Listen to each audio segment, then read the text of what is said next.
to Moshe. He's going through the initiation here of learning what it means to be a prophet. And therefore he sees these various things that are mind-blowing. He sees fire burning in the heart of the bush, yet it's not being devoured. And then he sees intellectually an appearance of an angel. But we're explaining here the name of the Netziv, Hasneh Boer Ba'esh. The sneh, the bush, is eradicating the fire.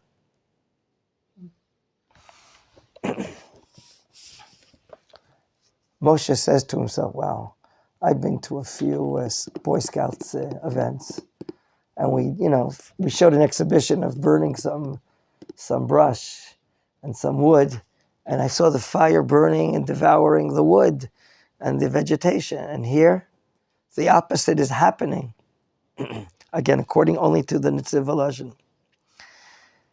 A lot has been written. What is the symbolic meaning of this?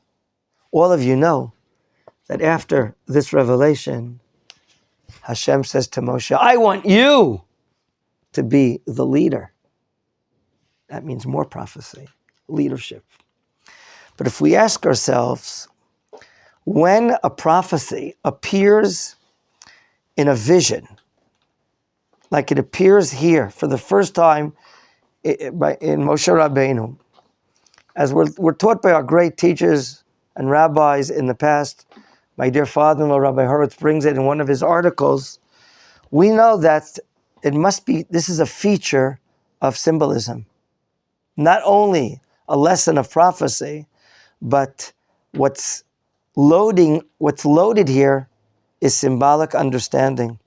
Many midrashim have been written about this symbolic understanding, about this appearance of the burning bush. I want to just relate to you what the Netziv, the same Netziv, Rabbi Naftali Tzvi the Berlin, explains. Hasneh Boer, the sneh is devouring the fire, meaning the fire is diminishing more and more, which is of course unnatural. Who is the sneh and who is the fire? What did you say, Eof? The bush is Israel in Egypt. And who is the fire? Exactly. I didn't hear you. Maybe. Any other ideas? Gentlemen, do you have an idea? He says beautifully, the sneh is representing Am Yisrael. We want to ask in a moment why. But who is the fire? Pharaoh. Very nice. We can explain that Moshe is being shown from heaven the situation of the nation of Israel. The same nation that's so low, that's so base, that's so humiliated, so afflicted, so much in pain. The nation of Israel now in Mitzrayim, born in Mitzrayim actually, is comparable to a very low bush. Very low, not high. Its benefit is in question. What is its meaning? Yet that bush is being burnt by fire. Fire often is symbolic of the word din, isn't it? Judgment. This is the judgment of who? Of Paro, of the kingdom of Mitzrayim. The kingdom of Mitzrayim is burning inside Israel in Mitzrayim. But what's difficult for Moshe to understand according to this? Moshe will have a difficult understanding when he sees it the second time that the fire is diminishing. What? The decrees of Paro are diminishing? Isn't it just the opposite? The severity of the decrees is getting greater and greater. But that's not the idea that God is showing him. God is showing him that the bush is causing the going away of the fire. That means the gzeirot of Paro will diminish. They will even disappear. But who will go on? The bush, Am Yisrael. from this point, in order to make it even more clear to Moshe Rabbeinu, point of clarification, God calls.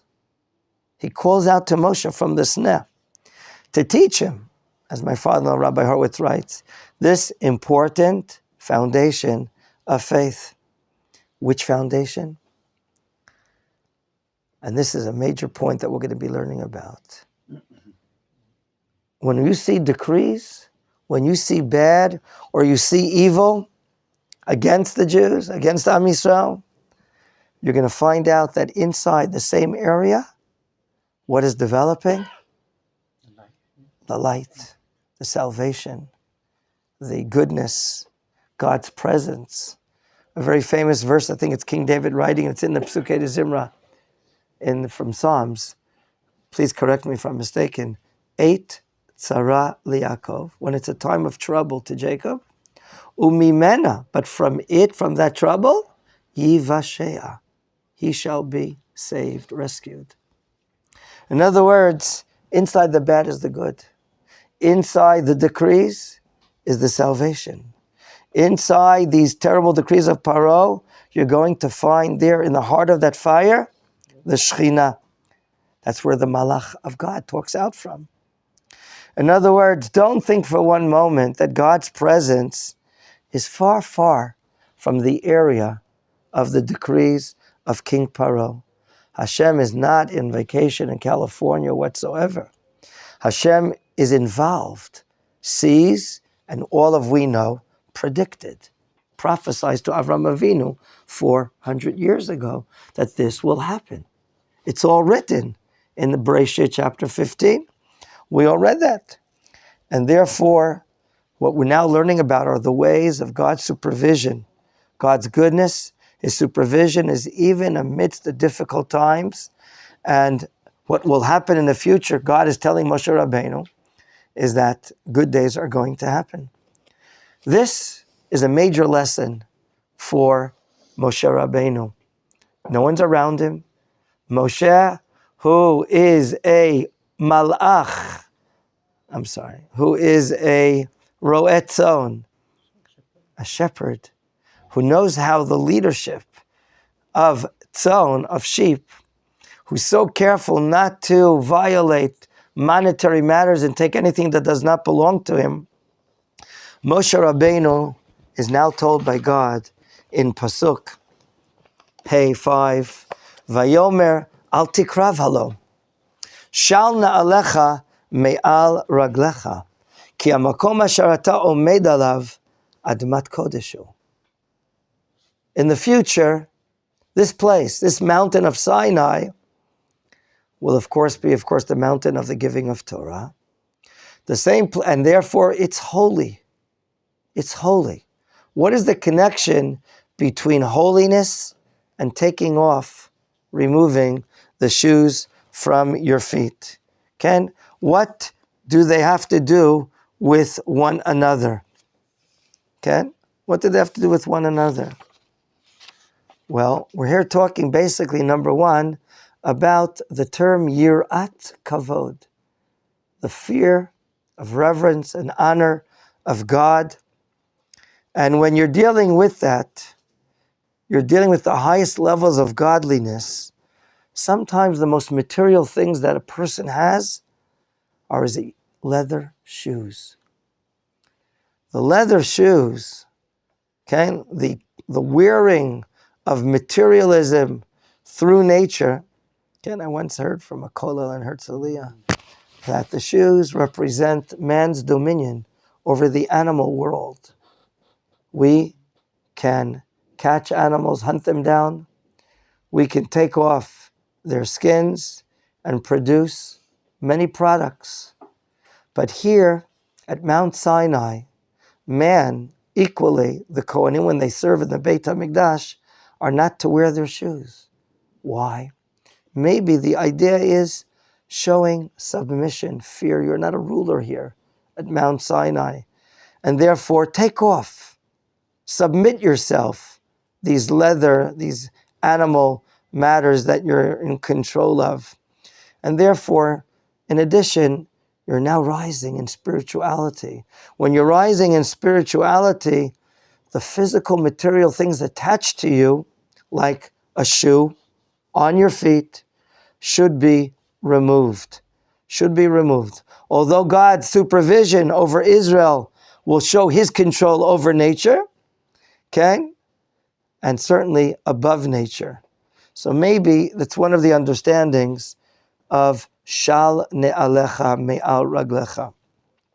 Now, some of you also know, is from the word man'ul. What is a man'ul? A lock. Lin'ol. To lock.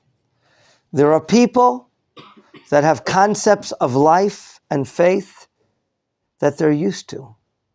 Tens of years, generations, millenniums, and they're locked in these concepts, which many of them could be mistaken. Unlock yourself, Moshe. Moshe grew up with concepts of idolatry in the palace of Paro. He has spent decades and decades in Midian, at least to our understanding, although there are midrashim that talk that he went down to Africa and he became a king in certain areas. He's a great leader. But maybe shal na'alecha, remove whatever concepts you have had until now.